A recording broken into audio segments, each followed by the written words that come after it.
Hey, what's going on, guys? Welcome to episode 2 of the PokeTalk podcast. This is Nate. I'm here along with Philip once again. How you doing, Philip? I'm doing pretty good. I'm pretty excited. Yeah, getting into episode 2. So this is kind of like our first official content episode. You know, episode 1, we kind of just introduced ourselves, let you guys know our background, and now hopefully this is going to be the structure going forward, talking about content, and yeah, it should be lots of fun. Yeah, I think a lot of people get tired of folks here Yeah, talking about themselves and only themselves. yeah, for It can only sure. be so entertaining. So And everybody's story is kind of the same, you know, kind of growing up. yeah, It just depends on when you got back into the hobby and stuff like that. it's So, always interesting hearing about others' backstories and their origins. I do enjoy hearing that, but yeah. once you hear it once, you're like, okay, Yeah, you know that person, and then yeah, like with social media, you feel like you know these people so well because you're seeing them post about their lives every day, you mm-hmm. know, which leads to a bunch of other problems. But Yes, yeah, yes, it does. we're here to talk about Pokemon content, though. Yeah, So we yeah. got lots of news. Since our last recording, we got Gen 9 announced, which is probably our biggest thing. And then we have Astral Radiance, which is an English set coming up with some new cards, new style of cards, which is pretty exciting. And then actually today, as of recording this podcast, we got some Pokemon Go TCG product revealed. Which I am stoked for, but we can talk about that later. It's looking pretty good. I mean, I'm going to be having pictures kind of showing you guys on the video form of this, but the products just look really awesome. So, any other news you had on your mind to hit on? Those were the big ones, and the Gen 9 announcement literally was debuted the day after we did our first recording. Yeah, it was like Because right it after. was that Sunday. Yeah, it was that Sunday morning, and we recorded the Saturday before that. And it was like a 2-hour podcast, and I woke up to the news of, oh, Gen 9. I'm like, oh, this has to be fake. Yeah. No, no, it was not. Yeah. And yeah, it was something. And I tell you what, like I'm more excited about this gin than pretty much every gin within the last 4 or 5. I mean, the games are going to be called Scarlet and Violet. It's going to be themed around Spain, I believe. Yep. And yeah, we have all 3 starters revealed too, and some screenshots of the gameplay and even the world itself. So, out of the 3 starters, we have Spirigatito, which is a grass cat Pokemon. Where Sprigatito, I think. Sprigatito, yeah, Because gato is Spanish for cat, and I think the Tito part of it is saying little cat. yeah, yeah, I My did see Spanish that. my Spanish is a little rusty, but I So, haven't taken it in about 12 years, but I well, I mine's still even more remember a decent rusty. amount. Trust me. All right, then we got Fuecoco, who is a fire croc Pokemon, more of a laid back. And then we have Quaxley, a duckling Pokemon, who's earnest and tidy. Those are the kind of official descriptions they gave of the starter Pokemon. Or the Johnny Bravo Yeah, he's got Pokemon the is what he Johnny reminds me of. Bravo hair. And you know, that was the only one I didn't like at first. And I Really? remember messaging you saying, like, why has he got a hat? Because I didn't realize it was, you know, his fluff or his hair or anything. I do like him a lot more now that you pointed that out. Yeah, and you know, probably want to tamper your expectations until we see the final evolves, but the base forms I think all look great. Even Yeah, the killer or the croc, I wasn't quite sure what it was. Like I thought it was like some sort of reptile, maybe a dinosaur, but finally I read that it's actually a croc. I was like, okay, yeah, he does um, look dinosaur like. right? Like he's got like the hoofs Yeah, and or the nails or whatever, or kind of the talons or whatever you would see with dinosaurs. But for sure. he looks like, I don't know. His form is the one that inspires me the least. But I'm hoping his final evolve will be will make up for it. Yeah. And like when I first saw these, like I don't know, there's just something about it that almost like threw me back in time with the old Pokemon games. Hmm. When I look at the fire type, the fire croc, it really has a simple, kind of unique design going back to the early days. Hmm. And, the grass cat, it's a really good design. And a lot of people didn't really like it because they just took a cat and kind of made it a grass type flare. But it's still like a really good, simple design. It's not like a keychain or anything. Mm. So, and then the duck is good too. But the duck has like Gen 3, Gen 4 vibes. The cat almost has like XY Sun and Moon vibes as far as design goes. But the fire croc, I mean that design, I don't know what it is. It looks like that could be, Gen 2, but maybe that's why I'm excited. I don't know. Yeah, I think they. I would have to agree with you. I think these potentially have the best potential for starters for a region that we've seen in a while. Yeah. Uh, the last couple of gens have had, some good ones here and there, but nothing really overwhelming. First look for these, and it's got everybody hyped. I think that says a lot about people's expectations for this gen and for these starters. And I think Pokemon knows that there's a lot of expectations for them, especially after the Pokemon Arceus game. Mm-hmm.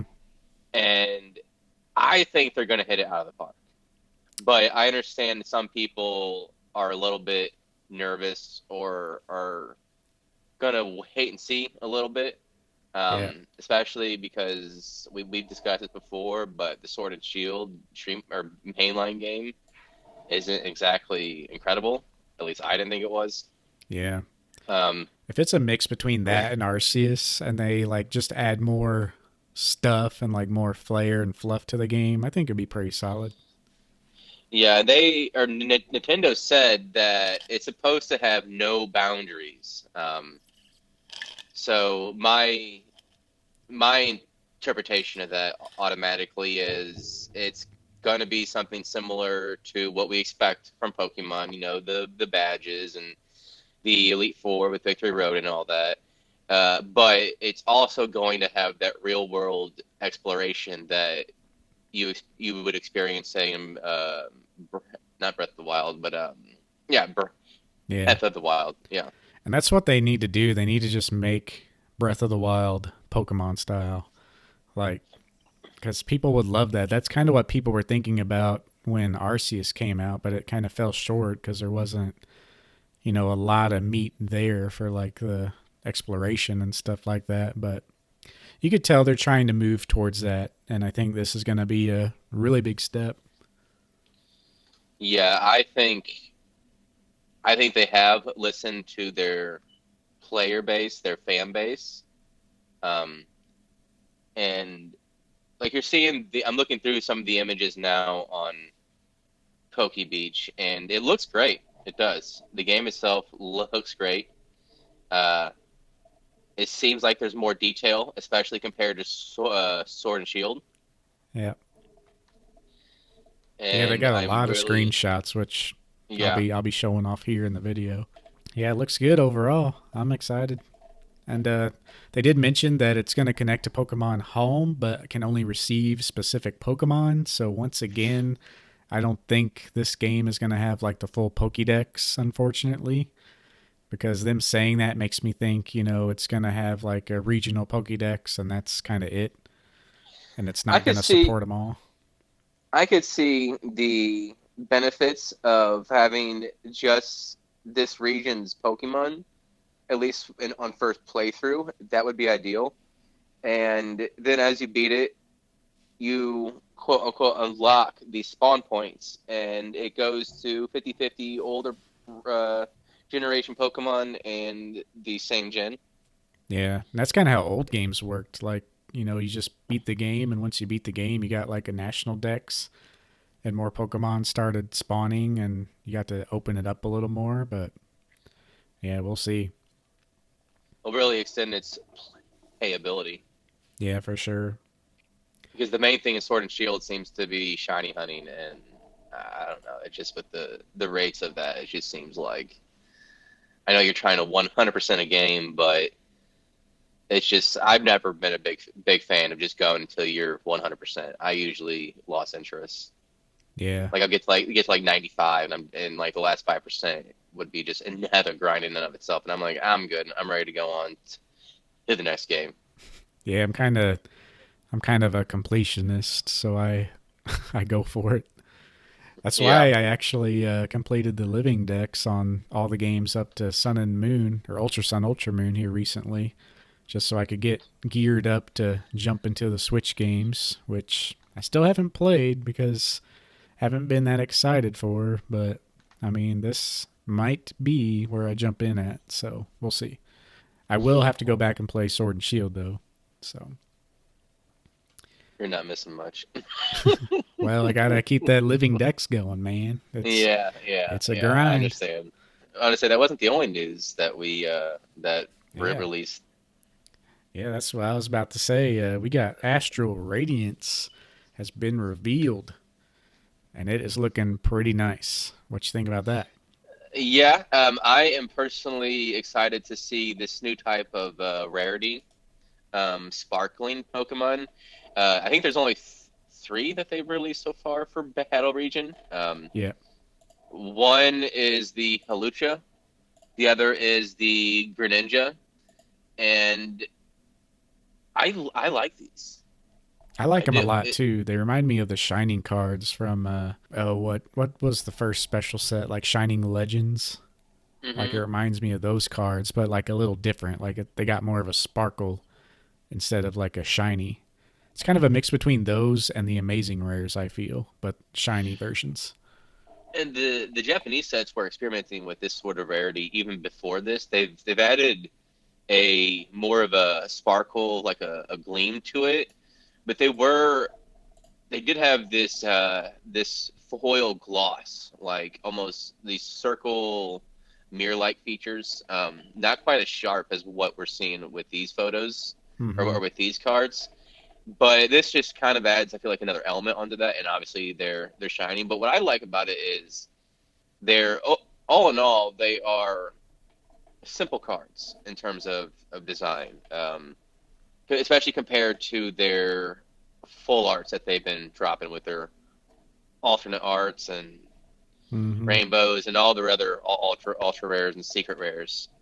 This is something that I like because in the beginning with WotC, it was really more. Obviously, it was just about the hollows. There really wasn't too much else, and but they were still able to make amazing art and amazing cards. And I think this is kind of going back to that style.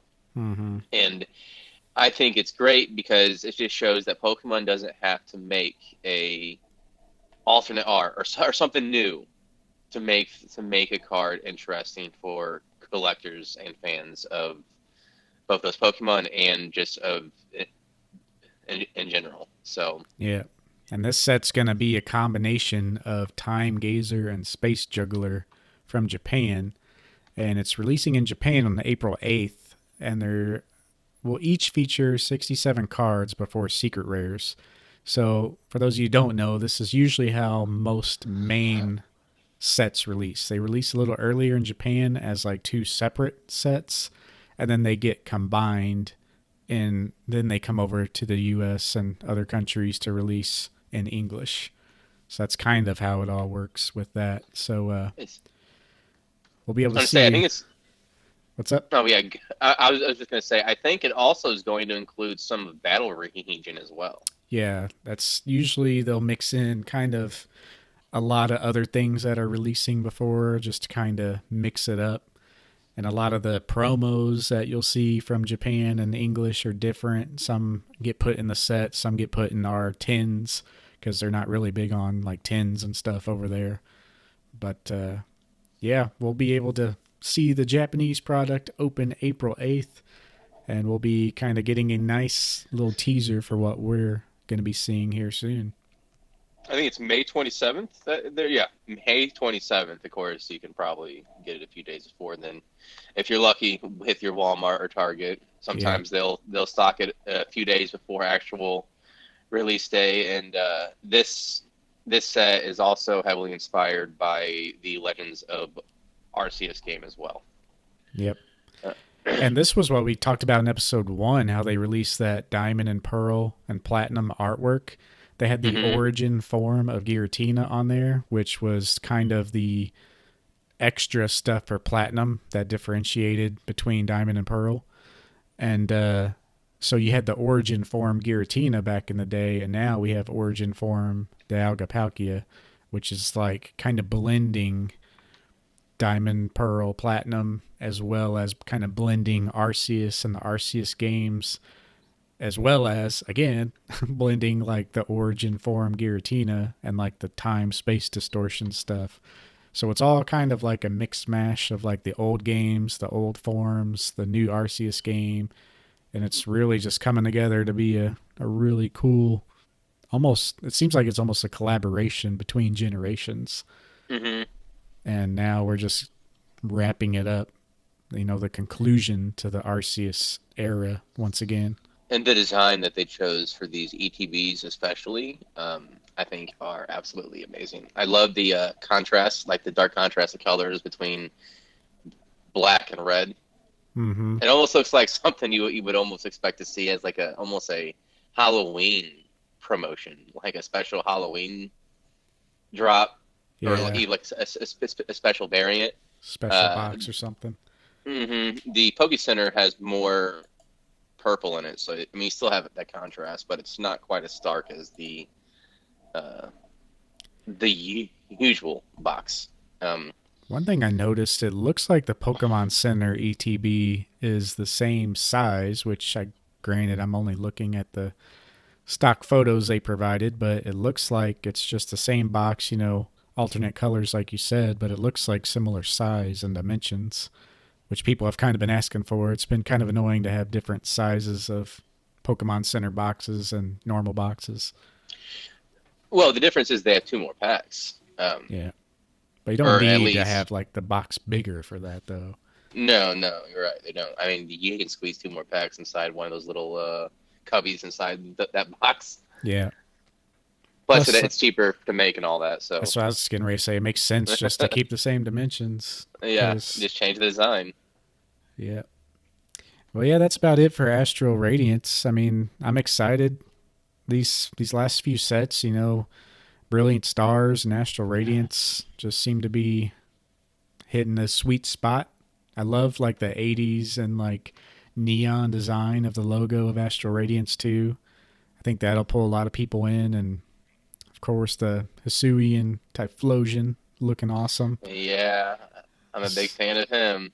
Yeah, the other two just are not on the same level, you know. No, I think they've been doing really well with the design of their sets, especially their products as a whole. Really, I mean, there's certainly exceptions to the norm, but I feel like since like 2018, they've been really going hard, and then really 2020 also, especially like whenever they had the influx of new people, it seems like they've undergone like how can we stay fresh, how can we keep these people interested, and I think they've done really well. Yeah, and that year, they were catching up and just trying to maintain the same, and then now that we're kind of powering through, coming out on the other end, like you said, they're just really, taking a step back, seeing what they could do, and just really delivering quality products. hmm So, It's almost make it hard to focus on your goals for what you want, mm-hmm. especially when there's so much. It's very difficult. Like I kind of took a break from modern, but it was very difficult trying to maintain pace with all these cool alternate arts that were coming out. It's you just kind of need to take a deep breath. Yeah, basically what I do, I focus on like old goals, which is kind of like what you're doing now, hmm and then give it like a couple months. Like I was just looking up the special delivery Bidoof, and the beauty looking back Pikachu yesterday. Hmm. Like I'm just now like, okay, I need to maybe pick these up soon because hype might be at its all time low and they might start, picking up. So I wait like months, but then I look at the sets that released like 3 months ago and like, okay, I really want a copy of this card and I really want a copy of this card. And, I kind of go from there. I do really want to open this set, and I've been really wanting to open up Brilliant Stars too. I actually But had some good luck with Brilliant Stars opening. I pulled two character rare Umbreons, and they were in great condition. And it was really fun because I've had products or sets where I would open the whole ETB and it would be a complete yeah, miss. bust. But yeah, but that was not the case. I actually got full art trainer and I got the Umbreon character rare, and I was like, that's actually not a half bad Yeah, ETB. yep. It's been really fun. Like I've been watching openings, and I have a friend back from my hometown who's been wanting to open some. So maybe we'll get a booster box of Brilliant Stars or this, depending on when we meet, because he's been wanting to crack it open. He's been collecting modern kind of casually, so it'll be fun just to scratch my itch with that again. Yeah, it is fun too. I know I've said before, it is kind of like gambling opening packs, but at the same time, it is fun opening packs. That is kind of, it makes you feel like a kid again. Like you're opening Pokemon packs, you don't know what you're going to pull. You hope for the best. Yeah, And, if you, as long as you don't go in thinking, like, if I don't get the chase card, it's a bust. And just kind of tampering your expectations, and hopefully you get good pulls. We can go into, we'll go into this, some of this detail a little bit later, and maybe even a later episode, but there are some sets where the pull rates are absolutely atrocious, and it yeah. makes it for a rough time opening. And honestly, we talked about evolving skies here and there, and even the last episode. Hmm. That can kind of be one of those sets sometimes because they've combined the two Japanese sets, whereas like the Japanese product EV Heroes, it's like you're getting hits all the time. So that's another difference between English and Japanese. So I feel like the bang for your buck or like the exciting pulls are just on another level in Japan. It is cool though with English products. You while you don't get a guarantee you'll get a secret rare, you could potentially get more. Like I think I bought, what was it like? I kind of went crazy with the EV Heroes. I think I bought like 10 boxes. I was hoping to get the Umbreon. I Yeah. was I was chasing it. I was absolutely chasing it. But I had a great time opening the whole entire set. I don't think I've had such a great time opening packs since Evolutions, in terms of just the experience and Mm-hmm. just pulling an EV, some sort of evolution V every few packs. It was very, very fun. But then once I pulled a secret rare, it'd be like 10 packs in, while there was a chance I could get another, I just stopped. Yeah. I was like, there's no point. I already got what I was trying to get. I actually did get a few alternate arts, so it was awesome, but I didn't get the chase card that was the Umbreon VMAX alternate art. That card I absolutely love, and I will get eventually, but modern is not in my goals currently right now. So Yeah. And if you guys didn't know, there's a EV Heroes special box. You should check that out. Huh? that one I think will be. We both have these boxes. Yeah. Disclaimer. We yeah, yeah. We think that it will do well long term, and also just as a display piece, it has amazing art on it. Yeah. I'm going to say right now, yeah, I own the box. I believe in the box. I don't think I can hype up the box because it's underrated no matter how much you talk about because it's one of the best boxes, best special boxes of all time. You get two Japanese booster boxes of EV Heroes, the Espeon VMAX. The artwork is like the EV collector's wet dream. It's just, it's an awesome product. And I hope they continue with that. I mean, they've been kind of not doing as many, but they were doing a lot there for a while. Um, but they're starting to, do special sets like our next news topic, the Pokemon Go set. And Yeah, this is going to be real interesting too. there's not too much that we know about it. We'll know more. I believe the Japanese drops June 17th, and ours is July 1st. We do know it's a special set. We do know it's going to have a Elite Trainer box and a Poke Center variant. I definitely going to have to get at least one, if not probably two, of the Poke Center variant. And I do want to open these packs. I hope that they do. They have multiple interpretations and variations Mm-hmm. with with the art style within these cards. I hope it's like the Pokemon Go art style, which kind of seems to be, a given. I mean, that's usually what they Hmm. do, plus the art of the pack. But it's going to be like the art on the pack specifically. It looks like it's going to be Pokemon Go, and like the backgrounds be kind of real world, or like, there's a Blissey standing on a gym. So that's going to be pretty cool. Kind of the meta of the games. Yeah, You got Larvitar eating a gold berry. Like it's just going to be really awesome, the blend of the stuff. and I'd be curious if they even go real world with it. It would be cool to also see like Pokemon Go Live likes to have you tweet out your photos of their big events or community day or whatever. I would love to see if potentially they would use some inspirations from those type of cards or from those type of photos and have actual real world places Mm-hmm. as the background. And I would also like to see like kind of unique art, kind of the traditional art that we kind of expect, at least with like the backgrounds, but also kind of have some Pokemon Go inspirations within the art itself. Yeah. And another thing I really want to see is they have Professor Willow, so I assume there's going to be at least I would think there's going to be a full art trainer of him, but I would like to see all the full art trainers, maybe even Giovanni. Yeah. I was getting ready to say, along with the Elite Trainer box and then the Pokemon Center box, we're apparently getting a premium collection. So that is interesting. We're getting special collections, which we do have pictures of, minus the featured card. So that, like you saying that, I bet we're going to get a full art card of each of the team's main person, you know, Yeah, because you get the, like in the Mystic one, I think all of them come with like 6 packs, and you get a nice little pin of like Mystic Valor and Instinct, and then it features the leader of that team on the box.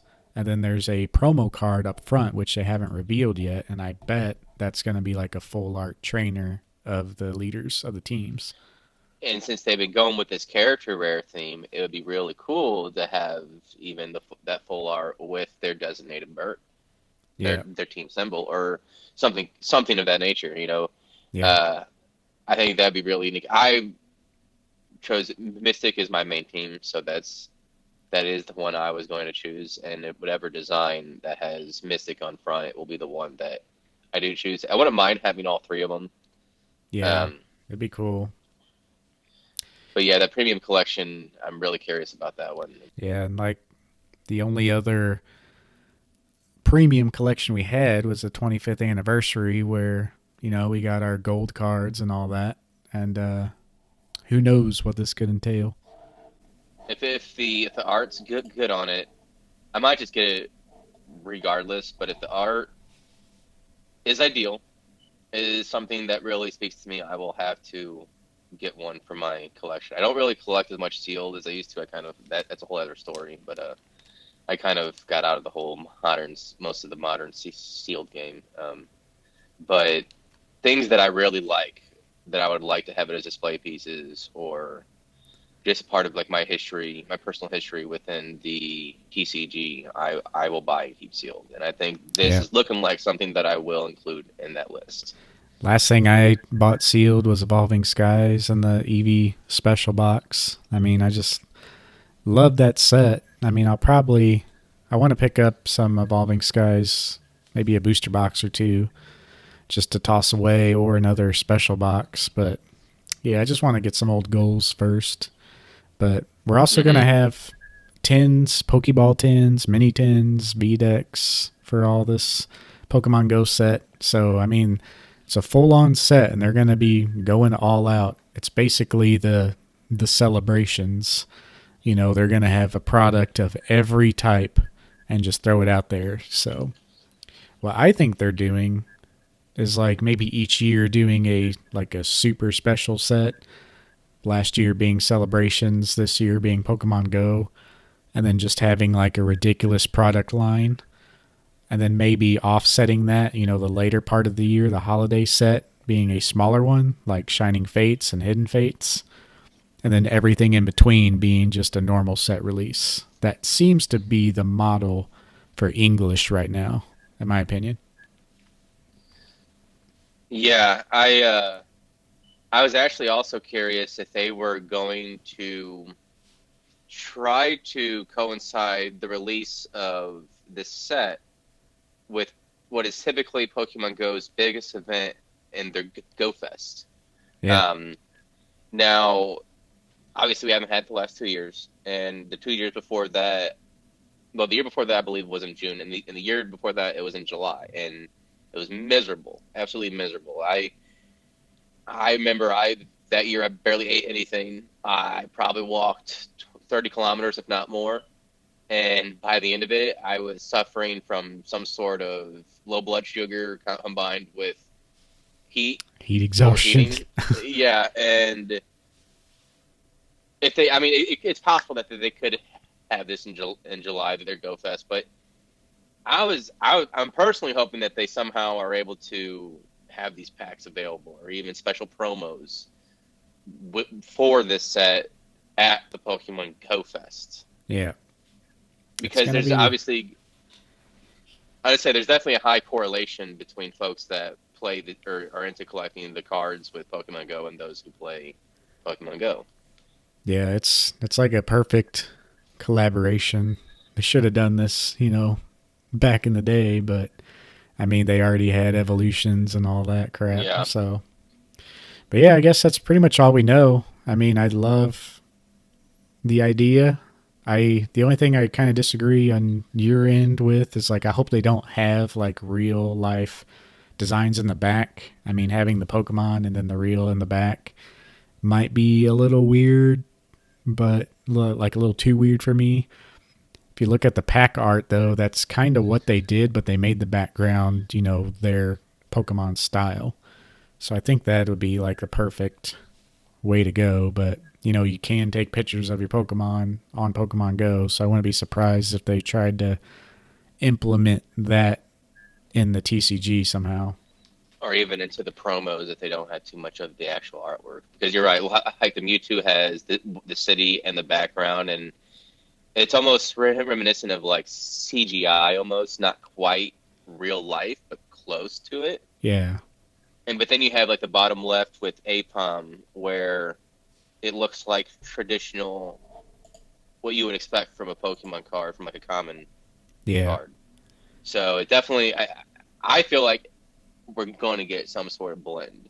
Yeah, and then the Pikachu looks realistic, but you could Hmm. tell they did some type of blurring and like they didn't just over the top it. Like, you know, they touched it up and edited and stuff like that pretty well to where it's not blatantly obviously realistic and kind of a nice Yeah. mix. So yeah, we'll see how it Yeah. goes. Well, I guess that about does it for the news section. Shall we better hop into the main topic so we don't I'm down. get We our going? actual first contribution of content Yeah, towards the so community. this main topic for our episode or debut content episode in episode 2 of the PokeTalk is the 2020 hype. We are now, you know, over a year out from the big 2020 hype. You know, it really was peak in about October of 2020, so we're not quite at the 2 year mark yet, but I feel like we've had enough time where we can kind of sit back and reflect and A lot of people were making these videos about 6 months ago when we got over the hype and we were entering the bear market. But now that's kind of played out as well, and things are really balancing out quite nice. So we just wanted to check out the 2020 hype, the effects of the hype, our analysis of it. Will it happen again? And what has changed? And we'll kind of touch on the PSA backlog. And on my end, I wanted to talk about the increase of PSA slab supply. And yeah, I guess we'll just jump right into it. Yeah, so there's it was already having a increased demand, the demand for Pokemon and resurgence and interest in the beginning of the year. What could you say what was going on in the beginning of the year around the time of the pandemic? So we kind of, like, in my opinion, we had the Pokemon Go hype. Let's go back to like 2016, before Pokemon Go or the quote unquote Go hype. That was our first peak where like Pokemon really started to gain interest again. Before 2016, it was just kind of more of the same. The people collecting were just, buying the set, collecting the promos, doing their own thing. You didn't really hear much about them. Everybody and their mother wasn't on YouTube or Instagram. There's a few, but it was just kind of status quo. And then 2016 came around. You noticed Pokemon really taking off. People who once opened the cards and all that were buying Evolutions. Evolutions was a great product then and now. It's still a great product, even though printed quite a bit. It maintains value despite all that because it's just such a great product to open. And so that's what really got the ball rolling. And Pokemon Go kind of came and went. It's had its moments too, ups and downs. But for some reason, around 2019, things were kind of calmed from the Pokemon Go craze, but things were still higher than before the Go craze. And that's really similar to like how we're feeling now, in my opinion.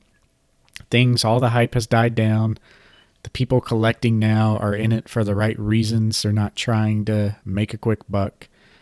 People are sticking with it and retaining the hobby because they actually enjoy it. They're not just doing it because they saw Logic bust out $300,000 for a Charizard and they want some money too. You know, and the thing that I have in my head that just shows that experience as a whole is me walking into GameStop when Shining Fates released and then when Celebrations released. And both times, like, I'll just explain the Celebrations one. I just walked in and was like, hey, Celebrations released today. I didn't pre-order it or anything. I knew there was going to be a ton of it by that point, which was reported. And there was this guy, probably in his 40s, who, heard me ask. And he's like, oh, you should have asked me, I have a case coming in tomorrow. And I'm like, oh, yeah, like, you going to sell those? Oh, no, I'm just going to put it away and see what happens in about 6 months.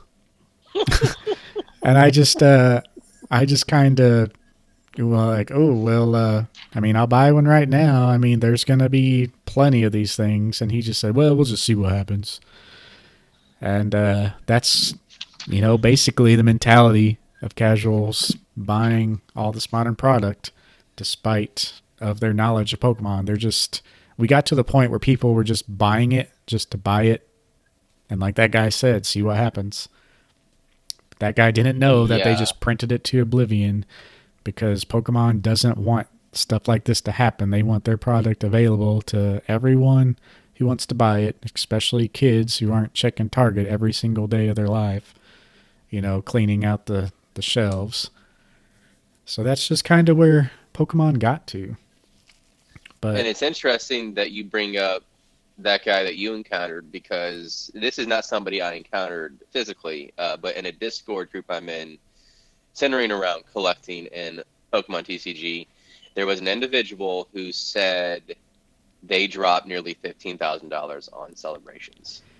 Yikes. I think it was 10 cases of ETBs and something like 5 cases of the Ultimate Premium Collection.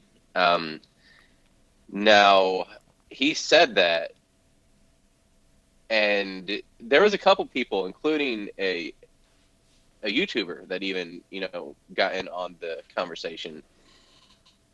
We weren't trying to be rude or anything, but we were just saying, like, are you sure about that? Like, this is Yeah, going to be a that's small not set. But good. by then, we already knew it was going to be a small set, and you were hoping for this hype that never came, that wasn't ever going to come, because it was a smaller set and it was printed to the ground, it seemed like. Because Celebrations was the first set that we received, pandemic, or, basically since 2020, that was actually stocked. Yeah. Some people had issues the first couple weeks. But I mean, I know here in town, I was able to walk into a store and I would almost see two ETBs at least. And, a few of the Pikachu v Union boxes and the Honkachu box. Yeah. I would even see a few of those. At Targets, the display was in the toy section, and they had an entire end cap at our Target, and then I know two other Targets. So like that's how they displayed. They just put an entire end cap, which is the end of an aisle, and basically two sections of the aisle on each side, and then they just filled it with ETBs. Like I walked in one time, there Yeah. was 20 plus ETBs there. And I think in January, so this is about a year ago from now, approximately. It might have been towards the end of 2020. It was announced that TCPI there was more printing facilities that they were going to use for Pokemon, and I think it became pretty obvious that one of the main things that they used to print on these increased printing capacity was, one, Evolving Skies. That was definitely one of them, but also the celebrations. They Yeah. were ready. They did not want to have product issues like they've had for the whole year past in their fourth quarter and for their anniversary set. They were ready to get these cards in collectors' hands for as cheap as possible, so they printed up as much as possible and kept the set small, Yeah. so you didn't have to open a bunch to get a good portion of what you're going after. And it was a good call. I mean, yeah, if this was a big set, I mean, those things would be harder to get, but just because it's so small and yeah, just a combination, like they knew what they were doing. And before this even released, people were starting to see, holy crap, there might be actually a lot of this product. And before that, I kind of wish we were doing the podcast then as it was happening. Because, I mean, we were talking and I remember saying, like, people are making money now, but Pokemon is number one thing. They want product available for kids and all ages. They don't want just product available and people to resell. But they just went all out and just made it happen. And, it's all fun and games, but one day those people are going to get burned. All the people who signed up through distributors, they have to meet a certain amount to kind of maintain their status with a lot of distributors, especially newer accounts who can't quite buy like such a big quantity. A new set's going to come out and Pokemon isn't going to be doing too hot. It's going to kind of be a flop set. And if you don't order those boxes anyway, they're going to, say bye. It's just kind of a risk you take. And it was easy money back then with, a lot of things given the pandemic and all the stimulus and stuff. But, Yeah, people got burned and that's kind of shaking it up today. That's where we're at now today is, everybody's been shaken up. That guy who spent 15,000 on celebrations, he's probably rethinking his business strategies and if maybe he's maybe able to his spend that retirement plan much, as well. I was gonna say, if he spent that much on that set, I would hope he has the disposable income to where it's not as huge of a deal. Obviously, he had a live and learn moment, right? Yeah. And don't think we could ask. Where are you? Where is he now? The guy that dropped $15,000 on celebrations. Yeah. He's not going to talk about it because I think by this point the person knows that he messed up. Now, long term, maybe 20 years, whatever, you might see you make a profit, but I mean, not only you have opportunity cost, but you have the growth. You could probably find higher percentage of growth. Like if you put $15,000 into, I don't know, certain premier Japanese promos, like Yeah. the Mario Luigi, the Poncho Pikachu promos. Those are the ones that are probably going to see some of that growth, some of that crazy growth as time goes by. Yeah. I mean, it'll be more steady. Obviously, it's not just gonna because they've already had a big growth period. Hmm. And those But things the are some of the things we didn't see decline as much, you know? So, hmm like, yeah, long story short, I mean, basically we've had a bear market now for months and we've kind of been at the bottom. And I think, in my opinion, we're kind of evening out. But some things like Japanese promos have kind of, they went down a little bit, but hmm not nearly as much, like maybe 5% compared to other stuff that's like 50 plus percent. Um, so yeah, yeah, the everything is kind of Pokemon's balancing out. yeah. I was gonna say like the Japanese Pokemon Center promos. I think the tens were going for like 300 to 400 on a few of them.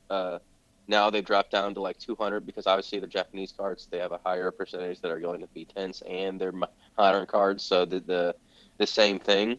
But those cards raw haven't really changed too crazy much. I know some of them did kind of start hit towards 100, but a few of them, like some of the more recent ones, have stayed around 50 to $60. Yeah. So they've really, and that's something you're probably going to see, and you're probably going to see more of a healthy growth and continual growth with those type of cards because a lot of them feature Pikachu, which is one of the most popular characters to collect. Anything you got like a Pikachu Premium, on any card where he's featured, and Hmm. they're always going to do well, especially when you got him in adorable costumes, him, her, whatever, in like adorable costumes. It's hard not to like, oh, I Yeah. need one of those. Yeah. And when, um, I think we're going to touch on this a little bit later in our games section, which is going to be new for this episode. But yeah, when I look back at Japanese promos, I think of pre 2018 and especially like Sun and Moon era. There were so many Sun and Moon era promos. So that's where the sweet spot was before the 2020 hype and after the Pokemon Go hype.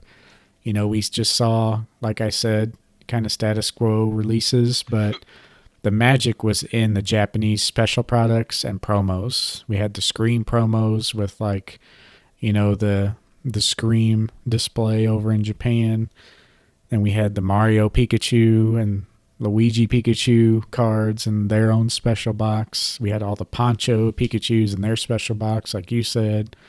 We had like the Festa promos. We mhm. had just so many good promos. That was the bread and butter between Pokemon Go and 2020. So that's kind of where I was going with all that. But with the Pokemon promos also came like lack of knowledge. So I think I maybe mentioned this too. I know I mentioned it on my Instagram, but that Festa Pikachu I just bought and graded a 10. I sold that card for $100, back in 2017, just to finish out another goal. How much So, did you pay for it when you bought it again? so it was over 2K. I'll say that, but it was worth it. Granted, it got a 10. So if it would have Yeah, got a 9, I would have been even, and I probably would have tried to do it again. But I was really confident, and it paid off. So worth. I don't know. It's just people became knowledgeable about those cards. I don't know. It's almost deja vu. So you had the Go hype, then you had like just great Japanese promo releases that weren't very, out there as far as information goes. And then as you got closer to 2020, more people started discovering those. You saw those cards kind of go up. Like I think that Pikachu went up to like $500 to $1,000 range when I looked at it again, and I was like, oh my god, why did I sell that? And yeah, then the 2020 hype just took everything where it was and just inflated it pretty much across the board. And I think everything was justified except for like the base set stuff. So we saw the biggest inflation off, WotC stuff because people were not learning more about the hobby. People were, well, they were, but they were just joining the hobby fresh. So that's the first thing people went to. because it's the first thing they had. Yeah, so everything across the board got inflated, and maybe some things should have, like the Japanese promos and stuff like that. But a lot of things, the biggest problem was is that they got inflated too much because of the hype. And all the WotC stuff, base set stuff especially, that was the biggest culprit. Because people don't realize how much base set was actually printed. Even though it's 25 years old, there was just so much. Like, it's an understatement. Especially the unlimited, and even now, like most of my cards, some of my cards were about nines. Basically, most of my Japanese cards were nines or tens that I had. But I even some of my OG collection, I pulled a PSA 9 unlimited Alakazam, for example. Yeah. Um, and I'm sure there's people that were even a few years older than me that took better care of their cards from the very beginning because I did play with some of my cards. I mean, I didn't play well, but I played. Mm-hmm. And I would obviously show off the Charizard at school, be like, "Hey, look what I got, Check this out. Charizard, yeah." And but I think it's hard to fathom. It's hard to put an exact amount to the amount that was printed. But even to this day, I mean, we can talk about this at a later episode as well. But like for example, like the TCG player, you can still get moderately played Shadowless even for several $100s, non-hollow. That whole Yeah. set non-hollow, and unlimited is going to be even cheaper, depending on which condition you're trying to get. But and you're starting to see that in the pop reports for base set now. We still got a 5 million backlog with PSA approximately. Not sure how much of that's Pokemon. We do know Pokemon was number one most graded type of card for PSA in February, so we know there's a lot in the backlog that is Pokemon. Yeah. Um, and I think you'll continue to see some of the base set unlimited prices, at least for some of the graded stuff, to continue to drop. I'm not saying it's going to crash. I don't think that, but you're not going to see that growth that you were hoping to continue from the hype over Logan Paul and Logic. Yeah. It'll even out, like I said. I mean, we're seeing everything. Maybe we did have a crash a couple months ago where everyone was realizing this and stuff was coming back. But it's slowing down, it's evening out. Some stuff is like super cheap where it's not even worth grading anymore. That's another point I want to talk about. Is like a lot of this stuff, unless it's a 9 or a 10, it's not even worth grading, like even base set hollows anymore, because the lower tiers aren't open. So that's my biggest factor is if this will happen again, is that, if this supply, which you wouldn't think so, but if this supply gets bought up, people are still not sending in like base set hollows. So which one weighs more? Like how many base set hollows were sent in, or how many Mm-hmm. base set hollows still have to be sent in? And because of the craze and because everyone was collecting, base set first and just going after what they collected, it's just going to be so many cards coming back that are graded, and we're not going to see the thirst or the demand for PSA graded cards. So that was I the. think the Go ahead. I was gonna say I think the market will eventually be able to absorb a decent amount of the base set unlimited, but it's going to take a while. Yeah. Now, what that number is, I can't say, but it's in years. I think it's in years. And I also think it's more than several. Like if you're hoping it'll change up by 2023, 2024, I do not think so. We still haven't even seen potentially the bottom for some of these sets as well, because we know there is a lot more still coming back. And as you said, there's still a lot more that has yet to be graded. And we know PSA is going to lower their tiers. They have said so on their podcast multiple times. They have mentioned specifically around like the $10 range that they had through their third party vendors that would send to them like Hudkins. Mm-hmm. So we know that's coming. We know it's going to cause even more saturation of slab cards on the market, and not just of base set and WotC, but some of the modern sets, especially the modern sets released in the last 2 years that didn't, or a year and a half or whatever, that didn't make it to the PSA's gates before they shut down, or not shut down, but stop allowing bulk submissions. Mm-hmm. So I think it's going to be interesting to see long term where some of these prices are going to hit at. But I can tell you right now, it's going to be a buyer's market for a while for most things. Yeah. Like the cards that we mentioned, those cards are still going to continue to do well. But other things like base set, evolutions, hidden fates, cosmic eclipse, and eventually evolving skies, once they open, it's going to be good to be able to buy slab cards. Mm-hmm. I still think for a lot of these sets, it's better to buy. Well, right now it might be some of the evolutions, for example, in 9 might be cheap enough. It's just better just to go ahead and just buy it. And that's probably going to be like that for a little bit. But a few of these other things, it's once that you start seeing PSA's tiers opening up, it might be better to grade your own, but it might be cheaper, honestly, just to buy graded for some of these sets that are going to continue being at a low point. Yeah, and it'll mostly depend on what you're going for. If it's like set cards, maybe you can find a good Charizard here and there, and those will always be worth grading. But yeah, you just kind of have to gauge the market as a whole. You don't want to be buying non-hollow PSA 9s. If you, well, I mean, you don't want to be grading, non-hollow, like going for the 9s, basically what I wanted to say.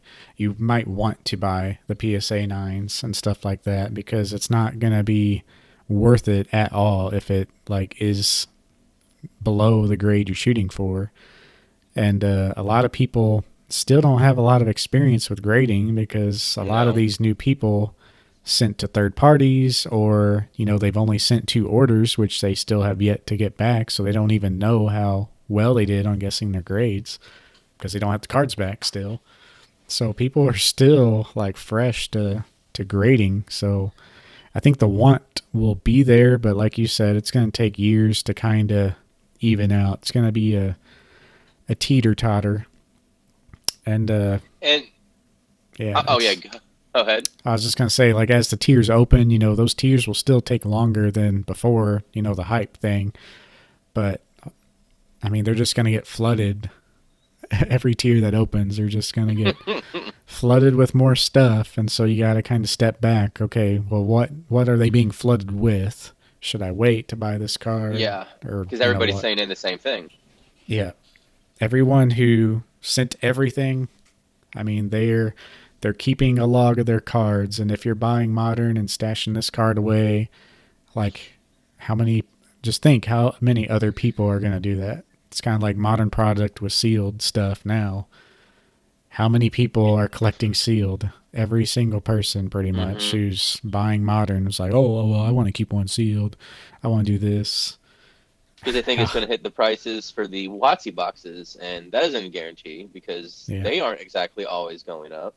And so imagine how many people that are keeping it sealed that will successfully keep it sealed for 20 plus years. Mm-hmm. They might, but yeah, it's just going to be, if it took base set and like however many hype trains to get to this point, like it's going to take tenfold to have celebrations release, reach that point. So it's just going to require more, and then everyone in their closet has sealed modern. So I don't know, it's just not the way to go, in my opinion, collecting modern sealed. It's Unless you want just that set, you want to collect that set. Then yeah, I think if you want to, go for it. if it's something, yeah, you enjoy yourself, and that is what I'm meaning. Like, I'm just thinking back at the celebrations guy in GameStop. It's like if you're going after the set trying to make a buck, like that is not the way to go. Like buy the sets you enjoy and want to open later or stuff like that. And that, it's okay to stash away a box that you think might make you money down the road if you truly believe in that set. But, that's kind of what I'm doing with the Eevee Heroes special box. But I love that set and I love that box itself. So just kind of what I'm just trying to say is just go back to the roots. That's kind of what happened between Go and the hype. People just went back to the roots. They were collecting because they love collecting. And I think that's kind of what's happening now. You're not seeing the money game as much. You're not seeing YouTube video after YouTube video. How much money can you make off this set? Or look how much this is. People are, I'm still seeing those. I'm still seing those videos pop well, up. maybe it's because I avoid them. Top 10 things to invest in 2022. Yeah, I try I to hate that term. I try to It stay is away industry. from all those guys. Maybe that's what it But is. you actually did say something that I want to touch up on because I'm actually included in this as well. So obviously there was already a perfect storm of events that were occurring before Logic and Logan Paul, the hype train came around.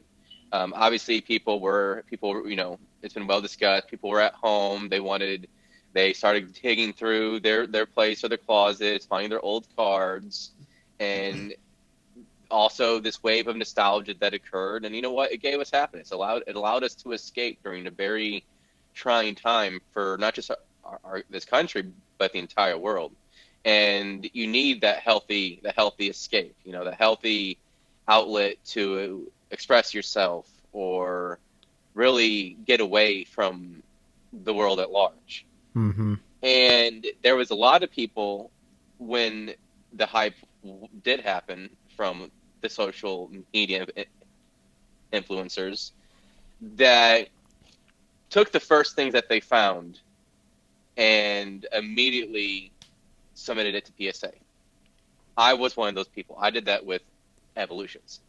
Mm-hmm. Um, and thinking like you're seeing the price and not quite taking a step outside of yourself and thinking, well, if I found it this easy, then so did everybody else.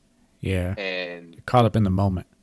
yeah, because I admit I was seeing some of these figures, and I knew it was not going to be that when I got my cards back. I knew it was probably going to be around a year, not quite 16 months for the first order, but it is what it is Yeah, at that point. Uh, but people just saw the money. It's like I got to get my cards immediately because everybody was already hearing about the backlog that was already occurring at PSA and how they were becoming overwhelmed with the influx of submissions. yeah, and they were just Eh, seeing how much those cards were, and it almost was false sense of hope because those cards were so much because there wasn't many available. Like people who had graded before the hype just kind of got lucky and had the stock when it was time to sell. And so people are like, oh my God, this card is worth this much. Let me send it to PSA. But here we are 16 months later, and, it's not quite worth that much anymore. But it was hard to judge just how big the problem was, and it's kind of easy to mhm. talk about now, but nobody had any idea the level it got to. I mean, the first sign we had of it was when they just straight up said we're shutting down, you know. So it was pretty crazy.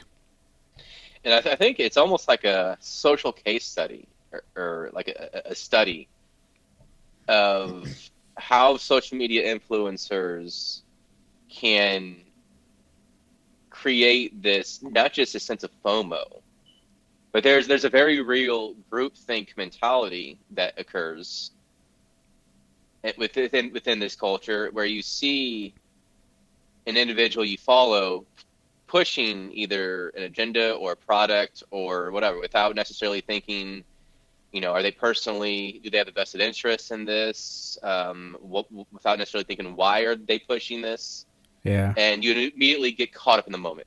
You immediately get caught up in the hype, and you just see it's like money, money, money, money, money, money, and then you just think buy, buy, buy, buy, buy, buy, buy, Hmm. without even thinking why are you buying this? Maybe I should do more research into this set, into the history of the TCG to kind of understand where things are at, and is it a good idea to pay for a, I don't know, PSA 9 first edition T17? Hmm. That was one of those cards I was thinking about getting for a while there, and a Lugia. I'm glad I didn't. They've come down about 50%. Or just look uh, at the Japanese CP6, their hmm equivalent to evolutions. Like, yeah, the people who were buying evolutions, if they thought to look at CP6 and how great of a set that was and how Japanese was kind of gaining steam, those boxes are still doing very well because, they don't really reprint stuff over there in Japan as much as here. Once it's out, it's kind of out. But maybe they're changing their mind now, but that's how the mentality has kind of always been. But overall, Evolutions was good for people, who were truly in it for the right reasons. Granted, Yeah, yeah, people didn't make as much money as they probably hoped, or still not making as much as they hoped, but you got to open and experience the hobby again, and that was the best way to do it, in my opinion. yeah. I mean, that was one of the first things that had a trickle effect from one of the first things that had a trickle effect from the social media influencers. And it wasn't just collectors and people and Pokemon enthusiasts that were venturing into the hobby, as he discussed earlier. It was stone cold capitalists who saw a chance to take advantage of the situation and the market without caring about the industry, the market, the card, the hobby, any of that. And those are the people that also ate it in the end, in Yeah. terms, if like, people that, these pop-up shops that were just scalpers with a storefront on eBay and wherever. Some people probably saw the writing on the wall, but I know for a fact not everybody did. I can't tell you how much after celebrations dropped, how many people were trying to clear out everything sealed, and we're talking thousands of dollars worth of sealed product, not just stuff like Hidden Fates, but it was stuff you wouldn't even think about buying again, like battle decks and Yeah. tens, like the small little Those tens that are, you get two packs and like a coin or something, like just anything that you could. It's like not everything you can really scout from it. And I think, and yeah. then there's so many people that got caught up in the moment that were trying to do it on a small scale, and again, didn't know what they were doing. And that's the, yeah, that's the thing, or the people that I feel the most, like, feel bad the most for. It's like those people who, got heard the hype and like they went and bought the battle deck because that's the only thing that was there. And unfortunately, a lot of those people were parents or kids, buying stuff for their kids.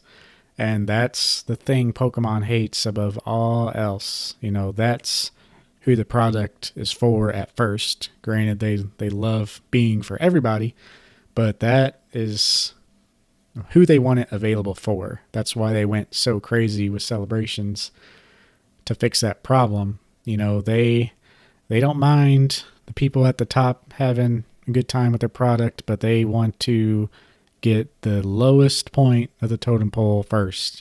Kids who can't go to stores on their own or get their packs from their parents. They want parents to be able to find the packs just casually, shopping. That's what they want. And so it really was a struggle for a while. It's getting better now. I feel like with sets all the way up until Brilliant Stars, I mean, you could find product on the shelves pretty decently, but Brilliant Stars seems to be a little struggle just because it's such a good set. But it is I still. disagree. I've actually been able to find Oh, you have? product for, yeah, almost any store I've walked into. I've been able to find some sort of Brilliant Stars. I'm not necessarily the ETBs, but the packs. Okay. I Yeah. haven't So looked in the last. week or so, but the set was still very new, still is very new when I looked. But yeah, it'll get better, and that's kind of what brought me into this other part about the topic. Where do we go now? I mean, that's kind of where we're at now. There's still going to be some hype when the set first releases, but you just see so many packs opened up now. On YouTube, you'd find like a guy who uploaded like booster box opening for a set, and like that was the only video he had, but prior to 2020. And you'd watch that video and you're like, oh, okay, seems like a cool set. Now, 2 weeks before release, you can go on Twitch and watch a guy open 1,000+ packs of the set before it's even out. And it just loses the magic to me. But I mean, I watch those and I like watching those, but it loses the magic of me going to open packs myself. Granted, I'm kind of over opening product. I'm kind of been around a while enough to just kind of wait and take the back seat. But I mean, just people nowadays, you just see the cards opened up at such a crazy rate. And even when people open up the packs, they just throw away all the other cards and, oh, no hit, next one. Opening a pack every 5 seconds. So that's just kind of where we're at now. I think that's going to be the norm for a little bit. Unfortunately, the casual collecting is kind of making a comeback, but on the media and like YouTube and Twitch level, that's just going to kind of be the big norm. You got these big streamers, big YouTubers just cracking packs for content, and it's just going to get exponentially more and more because you got to keep things evolving and keep things interesting. So that's just how it's going to go, unfortunately. Well, I think some people are a fan of the pack openings because it allows them in many ways to live vicariously through the streamer Yeah, and that's or why I whatever. like them. I can watch that 1,000 pack Yeah. opening and pretty much see every pull rate, and like, okay, I'm satisfied. I don't even need to buy the product now, you know. Or I'm And like, ooh, yeah, I and we like that one card. I'll buy that one card 3 months later. and sometimes, the individual streamer's response and the hype, it makes it feel like you're right there and you're like, "Oh," Yeah, and you get caught up in the moment and you don't necessarily feel the need to buy as much product, or maybe you can't buy a lot that set. There are a lot of individuals that are still struggling, and there are a lot of people within this hobby that can only spend so much per a month.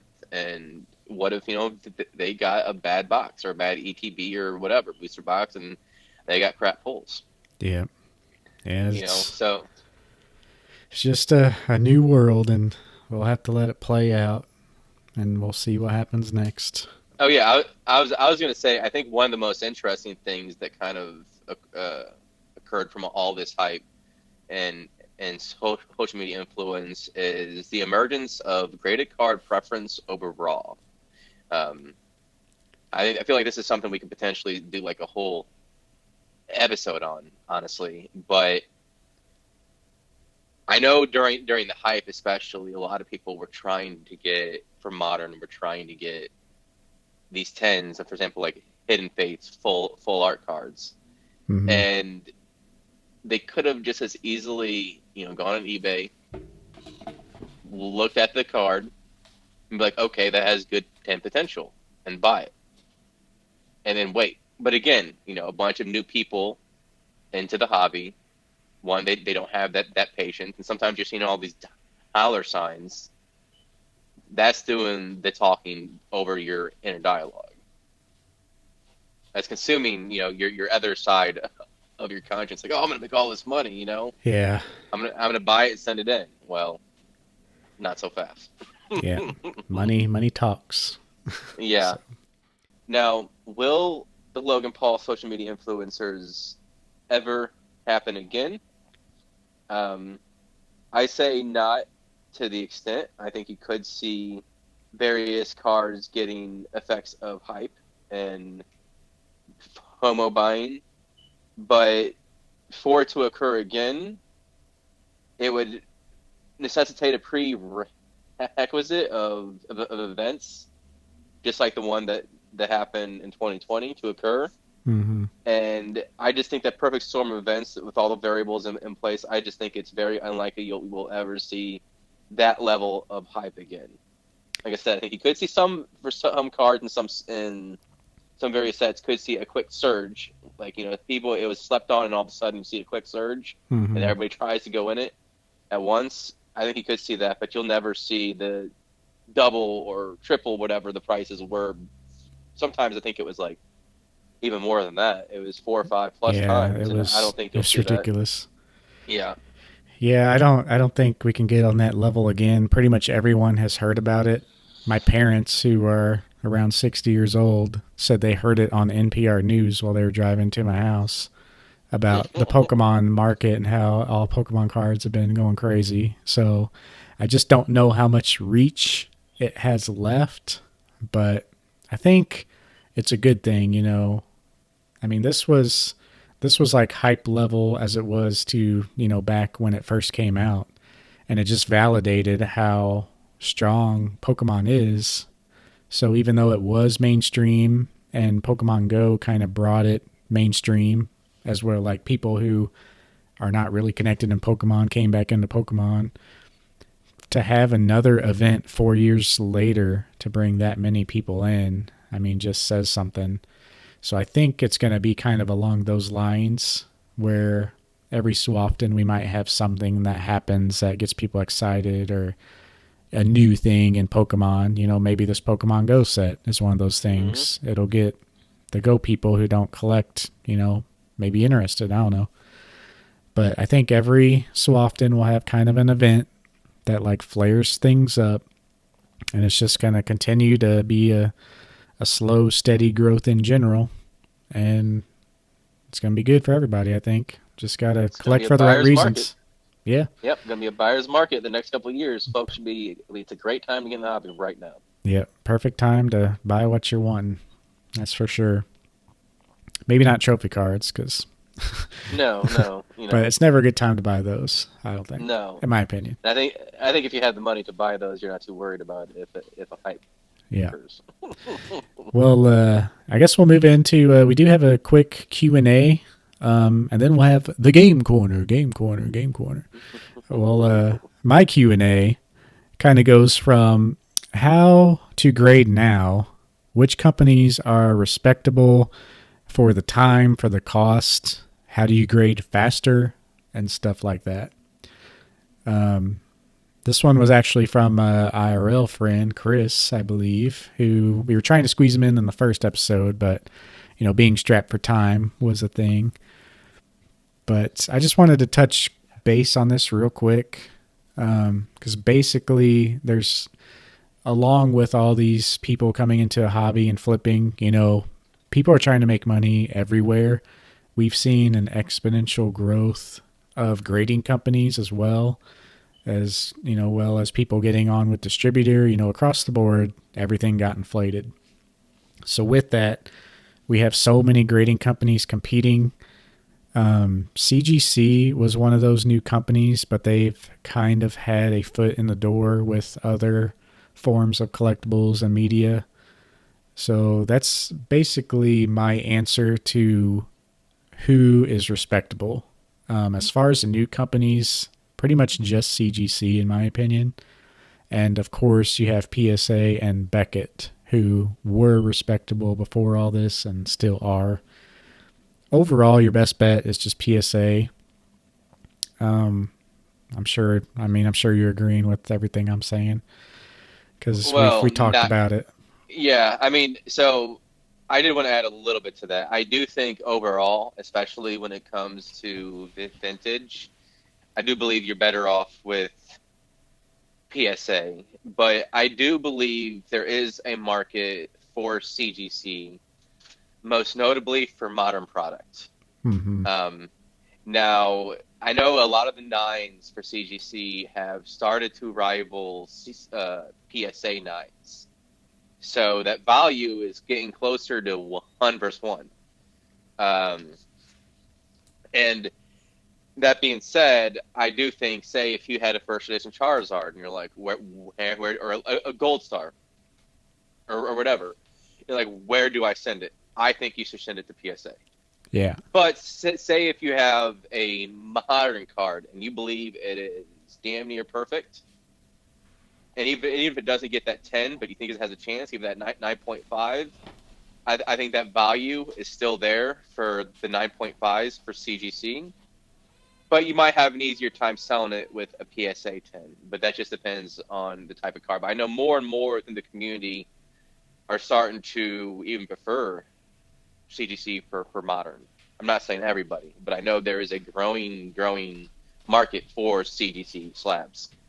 Yeah. And I agree. Like, I'm personally buying stuff post 2016, like pretty much hype era is what I'm calling it. I'm buying a lot of CGC 9.5s because 9 times out of 10 or even more, they cross over to PSA 10s. So you're buying good quality. That's one good thing with CGC. Their grading scale is very harsh. Um, Mm-hmm. People, in that we don't see a lot of 10s. We see a lot of 9s and 9.5s. So that, in my opinion, is kind of a weird situation because you just see so many 9s and 9.5s and not a lot of 10s, which Yeah. makes the 10 chase more, but it makes the 9.5 chase less because there's so many available. Yep. So it's kind of yin and yang what you're going for, but a lot of modern cards where the quality's really good. I don't really grade much with CGC, but I like buying CGC 9.5s because generally they're cheaper than PSA and pretty much on par with PSA 9s in my experience. So I mean, you're buying a quality card. I like their case, and they are respectable. That's why they are being mentioned now. They're affordable too. Yeah, they're Very affordable, affordable. and yeah, I'm pretty much modern going forward. I'm just looking for the quality card, and I think down the road, especially when CGC pop reports are more developed and released and all that and studied, Hopefully this the month. yeah, Hopefully hopefully it's released this soon. month. It's a I think we'll see kind of on par, like an ideal world, a CGC 9.5 would be more than a PSA 9, but less than a PSA 10. But we're not quite there yet because people still are PSA only. And BGS is kind of like the stepbrother who's like 30 years old, just comes around every once in a while. When I think of I had, BGS, I think of like WotC cards only, and I think yeah. of like exceptionally quality grade. Like they grade real tough too, but I don't know. I just for modern cards, not a lot of people are using BGS, and they just really don't have the pop of PSA. But like CGC, if you hit that very rare 10 or that very rare 9.5 in BGS, you're gonna be making some money. And the 9.5s in BGS are actually way more sought after than CGC 9.5s because not a lot of people use BGS, and you don't see as many as you do on like the CGC side. So that kind of goes towards my comment of like you're just seeing so many 9.5 CGCs. Like that's kind of a perfect comparison right there. Not many people are wanting the Beckett 9.5, but that makes them more valuable because there's less of them. So I think honestly, I think one of the issues with BGS has been use their user friendly or lack of user friendly site, yeah, yeah. and I think that was a major deterrent for a lot of people to send to BGS. Mm-hmm. And meanwhile, CGC is, I mean, they almost walk you through it step by step. Yeah, CGC is really nice. PSA is really nice on their website too now. It's like all online. You don't really have to print off any forms. The ones you do have to print off is real minimal. Like it's really streamlined now. But yeah, overall, those three are pretty much the only companies. The struggles that we just mentioned with CGC are even more so with these lesser grading companies. So that's why I'm only comfortable recommending those three. And like I said, I'll tell everyone right now, I don't use Beckett. I wouldn't mind having a Beckett card of like a base Zard or a Japanese Zard, but it's just not really my thing. I only have, I think, two slabs from BGS, and they're okay, but usually what I look at is PSA or CGC. Now, we can go into in the future, will this era be defined by CGC and would it be potentially be preferred over PSA? But that's a whole other topic. Yeah, I don't think that will ever happen, but I think CGC still has more to go or more ways to catch up. And I think they will. I think it'll be, both companies will have their preference. And me, like, I made the cutoff 2016 or everything before the hype. I'm still sticking with PSA because I wasn't used to seeing CGC cards. It's weird for me. And CGC's case was weird for me at first, but now it's just becoming normal to see modern cards. So anything newer, I'm kind of leaning more towards CGC, unless it's like a pretty big card. Then I try to stick with PSA. But like my casual modern collecting, like I think I'm gonna be CGC 9.5 or for most of that stuff. So that Yeah, they have their place. yeah, especially and the market demands their place in the market because of their strict grading. There needs to be difference between a clear difference in their tens because with how many tens that have been handed out for certain popular sets already. For example, like I mentioned this again, I always use it as my callback, the Rainbow Charizard VMAX. There's 8,000 PSA 10s of that card. Well, we don't quite know how much with CDC, but that is one I would like to see the difference of. And then you have a true difference of 10s if you really need that level of strict grading. Not everybody needs that. For some people, the PSA 10 is more than sufficient. Yeah. It depends on also like your own like grading is a very subjective opinion, even amongst graders, it seems like. So it's really what's your opinion of what is a 10? Is it absolutely perfect? Or can it have like two or so things and have like centering be like 658, 42? Mm-hmm. So it's really a matter of opinion at that point. And, you're not wrong for choosing one or the other. They both have the place, they both have their uses. And I have both. I have a bunch of CDC slabs, I have a bunch of PSA slabs. And that is one thing when I buy CGC, I always want the subgrades. So Yep, that that is too. a point of why I lean CGC modern. If they didn't have subgrades, I don't think I would like them. Like I love the subgrades, especially modern. That's why I chose them because modern the print quality is so good. You want to know exactly what the card has going on, and that's the best way to show it on CGC. Beckett has that as well, but I mean they have different colors to their labels, which I'm pretty extreme OCD sometimes. I would not like having multiple label colors and all that business, but I don't like the perfect tens on CGC, how they have that gold number to them either. I'm kind of weird I with think they that need to do stuff, it. but Yeah, I think their design needs to need a little bit of a spice up for something like that. I feel like the black label is a clear distinction and it is coveted by a lot of collectors. CGC doesn't quite have that. yeah, You have like the gold shade of 10, but which it's it not enough. it looks like a It's light yellow to me. if it's that hard, you should really be proud of those 10s, and I think they deserve an a distinction, not just for the 10s, but the perfect cards. We need like a And holographic label, like with a gold edge to it or something. or something. I think that's something that CHC needs to do, and something that PSA needs to do is put sub tier grades on the back. Yeah. It would be weird for PSA to do that because one thing that is going for them is like their simple label and an overall nice. Like, I don't know how they would implement that if it wasn't the back, but it'd still be weird either way. I just think it would be. I don't know if they will do it, but I would like to see it because there are sometimes I know that some people have issues with the consistency of their grading, but there have been some times where I received a 9, and I would like to know why I received that 9. Yeah, for sure.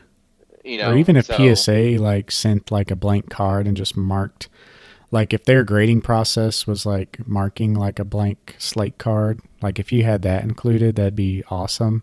Sometimes when you have grade like cards crossed over, attempt to cross over, they'll mark like on the paper, like they'll circle a corner of like a blank card outline showing you like marking top right corner.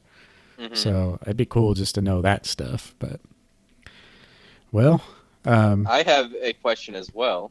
yeah, That we can add that kind of adds on to this. Will the this was a conversation that a friend in real life also brought up to me, and I thought it would be great as a question. It was, will the modern market crash for too much product? yeah, uh, I say no, personally.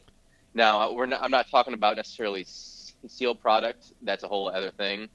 But in terms of the products itself, or like some of the chase cards, some of the really desire cards from this ultra modern era, I believe they are hard enough to pull that they'll maintain their value and they'll maintain interests. There's enough folks that will maintain interest.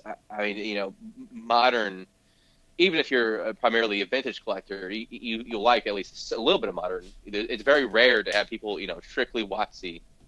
Um, Usually people still collect it a little bit. And I think there is a growing percentage and niche in the market that is strictly interested in modern. mm-hmm, And I believe with the pull rates you have, like for example, like what like the Sleeping T-Tar was like one in 700 packs, one in 800 packs, something like that. I tried to chase that card. That was a little bit of FOMO. I think it was like 6 boxes, and I didn't get it. I didn't realize how hard it was going to be pulled. Mistake learned, obviously. Uh, but they're rare enough that I think they'll maintain their value. They might have ebb and flows mm-hmm, with interest that you see with any set in any market, but they'll be enough to yeah, maintain its value, even if they get another reprint, like for example, Evolving Skies, like that's like 1 in 300 for the Rayquaza and Umbreon or something like that. And I think those cards are, I don't want to say iconic just yet, but they are definitely standalones from other cards of this era. mm-hmm. And yeah, just to make it a short response because I pretty much agree with you, and we'll pretty much have to wrap up here soon. I agree. I don't think it will crash per se, but I mean, in some people's mind, it might be a crash because I basically see NEV or VMAX or even Rainbow Rares. I mean, they will not be super valuable. Like the highest chase Rainbow Rare VMAX, I could see being like around $100, and I think that's kind of how most of them are now. But and I think that's a good place because, like you said, you have all these alternate arts. That's the new chase. Before you had like two or three secret rares that you would chase. They wouldn't be as crazy to pull, but you also didn't have all these rainbows you were chasing. Like the sets are just so congested of crap, you know. And if you're chasing an alt art opening packs, I mean, it's really hard to do. So that alone makes modern in a really good spot.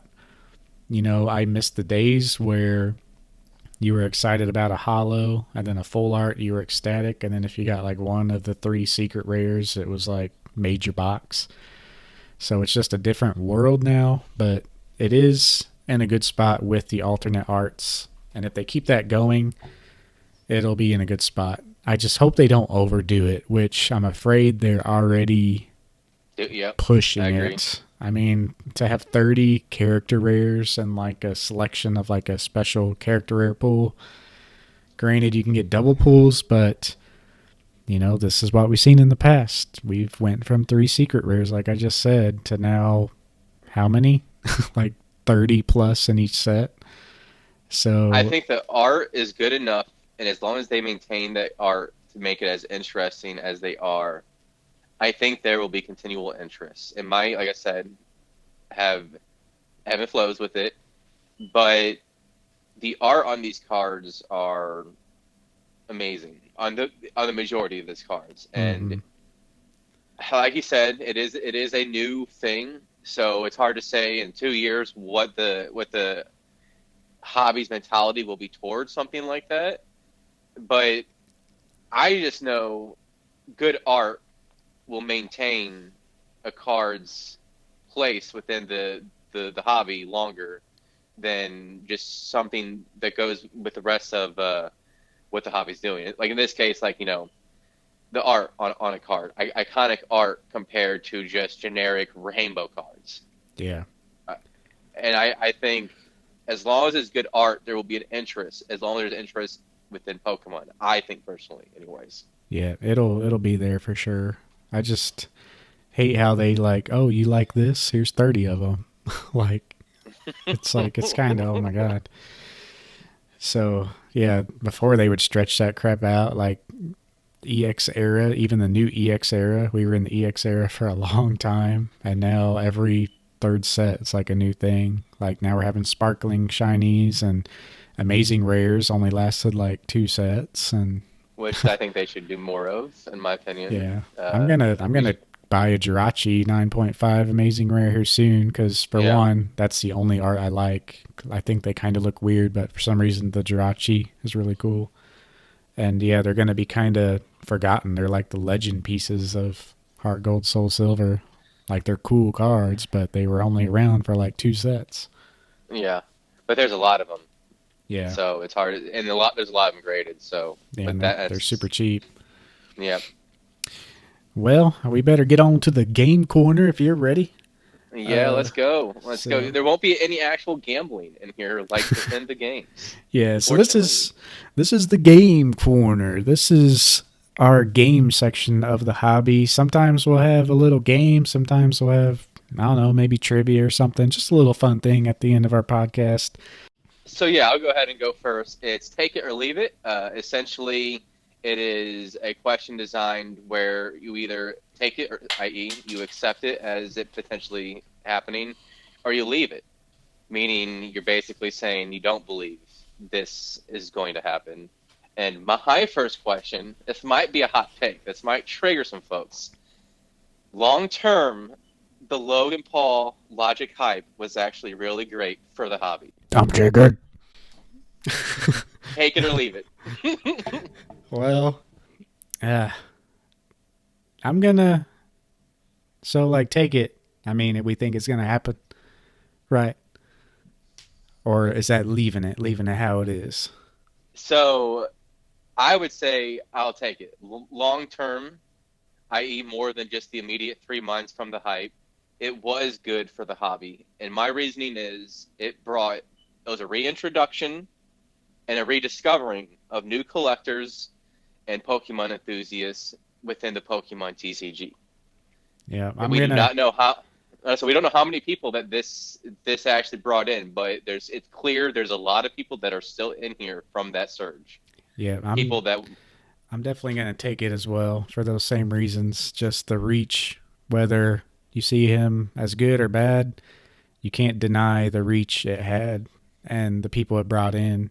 And even if it brought in a lot of people for the wrong reasons, like 15K boy, we got a lot of people who stayed and are really enjoying it for the right reasons now.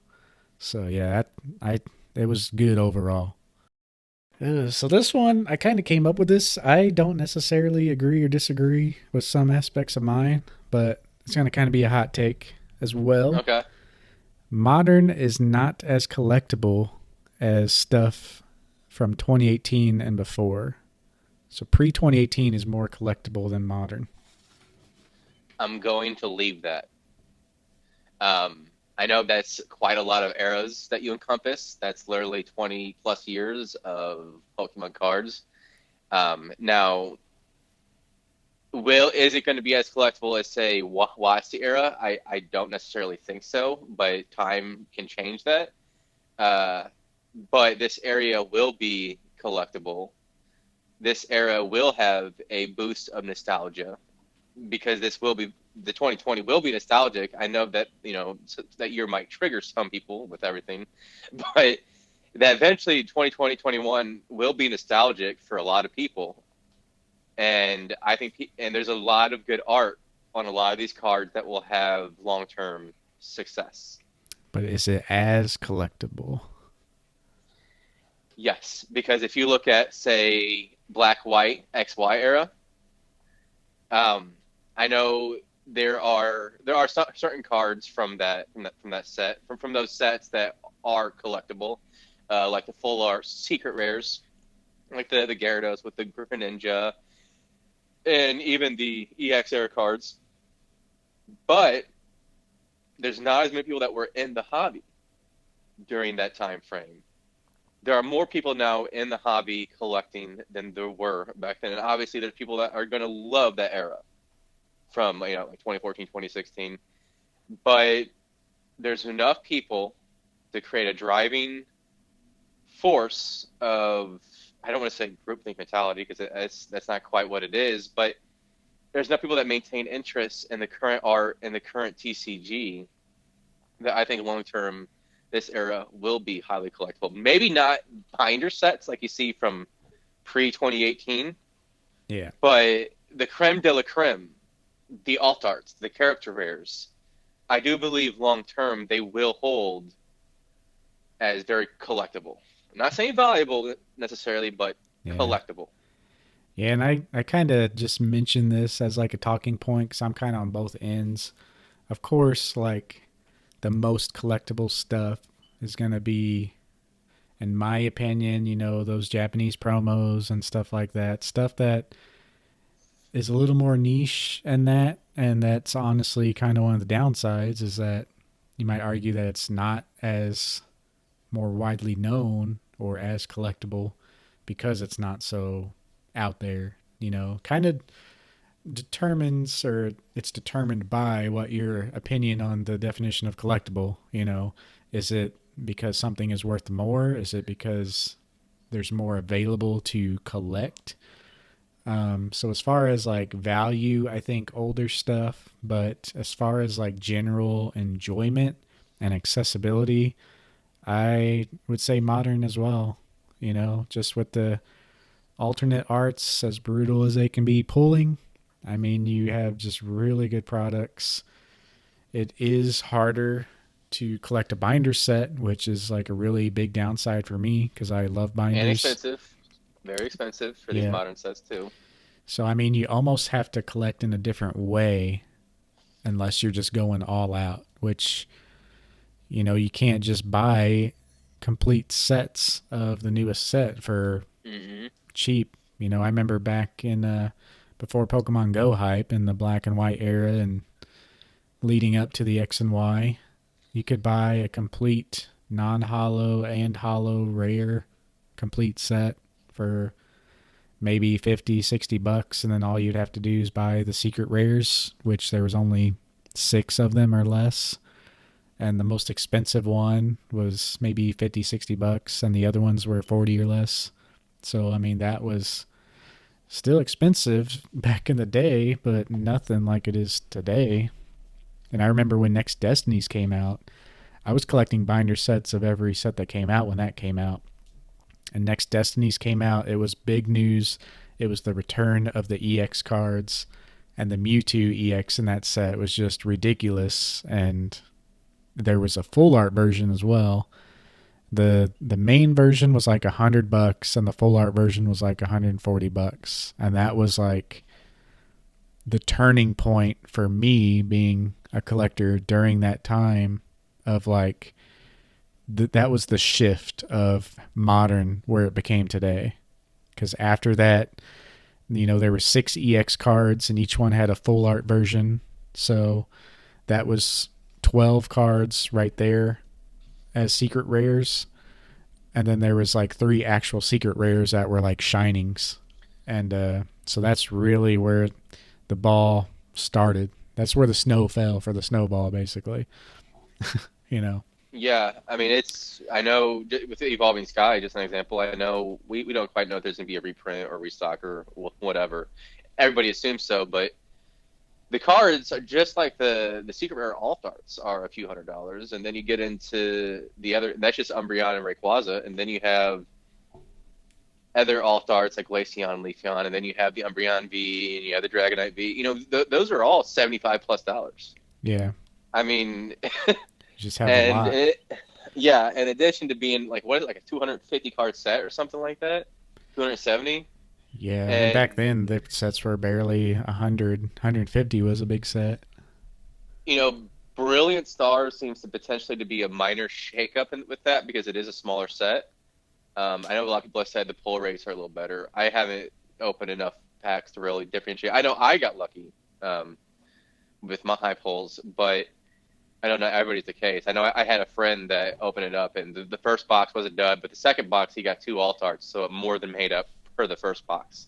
Hmm. So it sounds like because it's a smaller set, you can potentially pull some of the chase cards, and it makes it more feasible. Which there's got to be like a middle ground because of the costs of trying to collect sets. Because like it is a feasible. Like not everybody can just drop $2,000-3,000 on modern product to pay for the whole entire set.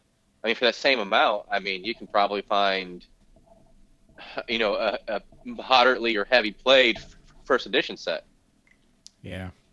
Yeah, it's So just you got to really really know what you're wanting to go for because there's like so many options now. And in general, yeah, it's a buyer's market.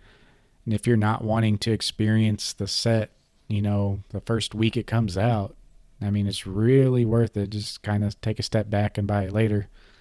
But if that's your thing, you just want to enjoy it when it comes out, go for it because that's yeah, what the hobby's about. Just having fun, doing you. So, well, that's a pretty good episode. We had a packed full of stuff. We might be running 2 hours on this one, but overall, pretty hey, good. yeah, I think top to bottom it was very well done. Yeah.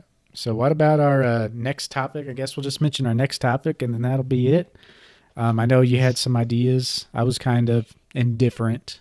Um, so, what were we thinking for our next episode? So for the next episode, I was thinking the effect of the PSA backlog on the market and how the emergence of other grading companies has taken effect and taken a place within this hobby. I know we kind of discussed a little bit, but I would like to go into further detail because I believe the PSA backlog specifically, really, really touches a lot of collectors, and I think it'd be something that it makes sense with the current structure that we're doing with our episodes that this would be the next step. Yeah. And we'll add something else in there to kind of spice it up because, yeah, we did touch on Yeah, that a little bit this one, but we'll kind of go over a lot more stuff and even more depth. We'll get down to the bottom of it. So, yeah, and we have quite a few episodes potentially mapped up, so hopefully people keep on coming back. We have like 6 months worth of ideas without any news coming up. So yeah. So, all right, guys. Well, hope you enjoyed that one. This was episode 2, and we'll see you in episode 3. see you later. Yeah. Peace.